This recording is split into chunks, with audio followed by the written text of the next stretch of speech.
আমাদেরও আরজি করে নির্যাতিতা দোষীদের শাস্তি, আন্দোলনকারীদের দমনপীড়নের বিরুদ্ধে আমাদের লড়াই, কলতানের নিঃশর্ত মুক্তি। একা কলতান নয়, অসংখ্য কমরেডদেরকে একই হয়রানির শিকার হতে হচ্ছে। ওরা ওদের কাজ করবে আমরা জানি, কিন্তু এই সব দাবিগুলোতে আপনাদের কাছে আমাদের আবেদন, এবছর পুজোতে কোনো একটা কাপড় একটু কম দামে কিনুন। এবছর পুজোতে কোনো একটা দিন একটু কম বাইরে ঘুরতে যান। এবছর পুজোতে বাড়ির কোনো লোককে একটু কম দামি উপহার দিন। এবছর পুজোতে একটু রেস্টুরেন্টে বা ফুচকার দোকানে একটা দিনের খাওয়া দাওয়া একটু কম করে দিন।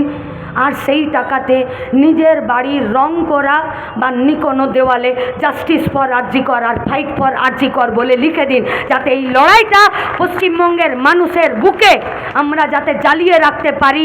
এই রাজ্যটার নাম পশ্চিমবঙ্গ, এরা শেষ দেখে ছাড়তে পারে।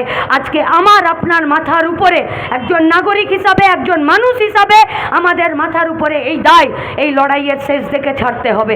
তাই শেষ দেখার আহ্বান জানিয়ে আপনাদের কাছে আমাদের আবেদন, আমরা ঠিক করেছি 26 তারিখ গোটা রাজ্যের সাধারণ শুভবুদ্ধি সম্পন্ন গণতান্ত্রিক ধর্মনিরপেক্ষ মানুষেরা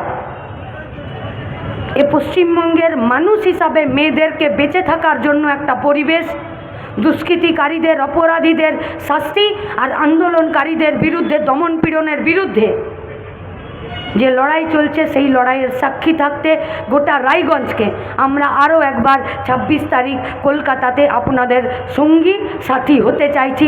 আসুন কলকাতা 26 তারিখ এ সরকারকে যাতে আমরা একটা বার फिरे ये चेतावनी दे सके कि गुंडा को बचाने के लिए सरकार नहीं होता है, जनता को बचाने के लिए सरकार होती है। जो सरकार गुंडा को बचाता है उस सरकार के खिलाफ हम लोगों का लड़ाई है। এটা চেয়ার কেড়ে নেবার লড়াই নয়।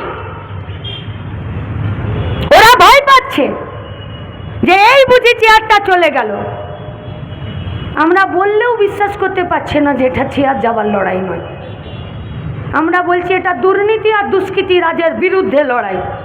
আর দুর্নীতি আর দুষ্কৃতি রাজের বিরুদ্ধে লড়াই করতে গেলে যদি কোনো দুর্নীতিগ্রস্ত আর দুষ্কৃতি রাজের মাথার চেয়ার চলে যায় তো চলে যাবে, তাই তো রাজ্যের মানুষ নেবে না। তাই লড়াইটা যদি দুর্নীতি আর দুষ্কৃতি রাজের বিরুদ্ধে হয়, সেই লড়াইয়ে 26 তারিখ কলকাতায় রায়গঞ্জকে আমরা সাথে পাবার আহ্বান জানিয়ে আপনাদের সবাইকে এই লড়াইয়ের